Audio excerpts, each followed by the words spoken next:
అందరికీ నమస్కారం. నా పేరు సత్యనారాయణ. నేను టీఎన్టీయూసీ రాష్ట్ర ఉపాధ్యక్షుడిని. ఈరోజు కాళేశ్వరం ప్రాజెక్ట్ 35,000 కోట్లతో ఎస్టిమేషన్ వేసిన తర్వాత ఆ ఎస్టిమేషన్ 35,000 కోట్ల నుంచి 1,10,000 కోట్లకి ఎస్టిమేషన్ మారింది. అదేవిధంగా తెలంగాణ ప్రజలకు నిధులు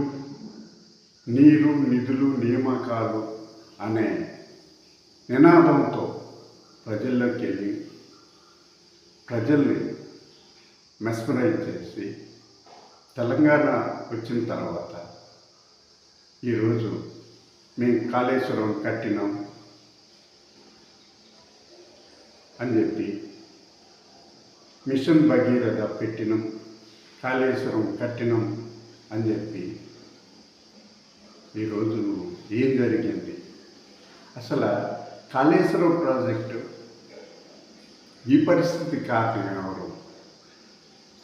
అసలు భారతదేశంలో ఎన్నో ప్రాజెక్టులు కట్టారు, కానీ కాళేశ్వరం ప్రాజెక్టు నీళ్లు వదలకు ముందే ఈ స్థాయిలో ఈ విధంగా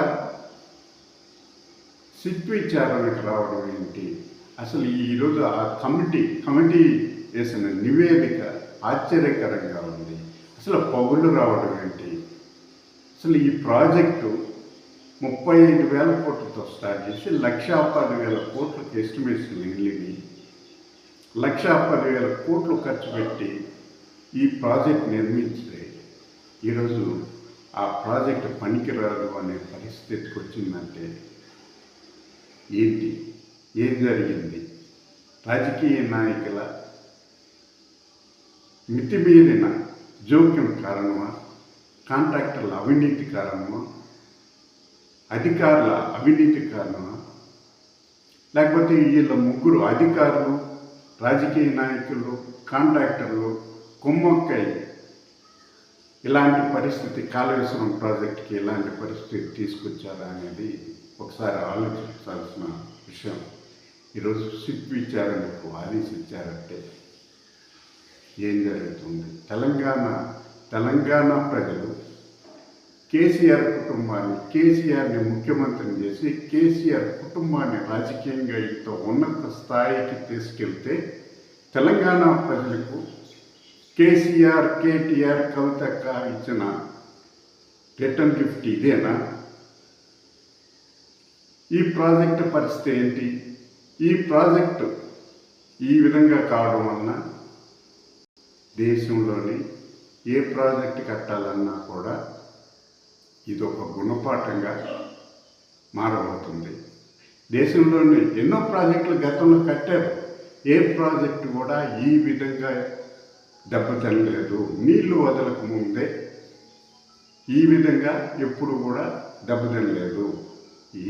ఈ అవినీతి కారణం ఏంటి? ఇంత గొప్పగా 1,10,000 కోట్లతో ఏర్పాటు చేసిన కాళేశ్వరం ప్రాజెక్టు ఈరోజు పనికి రాకుండా పోయిందంటే దానికి కారణం ఎవరు? ఆలోచించాల్సిన అవసరం ఉంది. అదేవిధంగా రాబోయే రోజుల్లో కూడా ఏ రాష్ట్ర ప్రభుత్వం అయినా దేశంలో ఎక్కడైనా ప్రాజెక్టు కడితే అధికారులు కానీ అక్కడ ఉన్నటువంటి ప్రజాప్రతినిధులు కానీ అతి జోక్యం పనికిరాదు. అదేవిధంగా ఇక్కడ ఇంజనీర్లు వాళ్ళ సలహాలు సూచనలతోనే వాళ్ళు ఎక్కడ చెప్తే అక్కడ ఏ విధంగా చేయాలి, ఎలా చేయాలి అనేది పూర్తి స్థాయిలో ఇంజనీర్ల పర్యవేక్షణలోనే జరగాలి తప్ప మనం రాజకీయ నాయకులు మితిమీరిన జోక్యం పనికిరాదు. ఈ దేశానికి ఒక గుణపాఠం. తెలంగాణ ప్రజలకు కేసీఆర్ కుటుంబం ఇచ్చిన ఒక రిటర్న్ గిఫ్ట్ కాళేశ్వరం ప్రాజెక్టు ఈ విధంగా కావడం ఇది చాలా దుర్మార్గపు చర్య అని సవినయంగా తెలియజేసుకుంటున్నాను.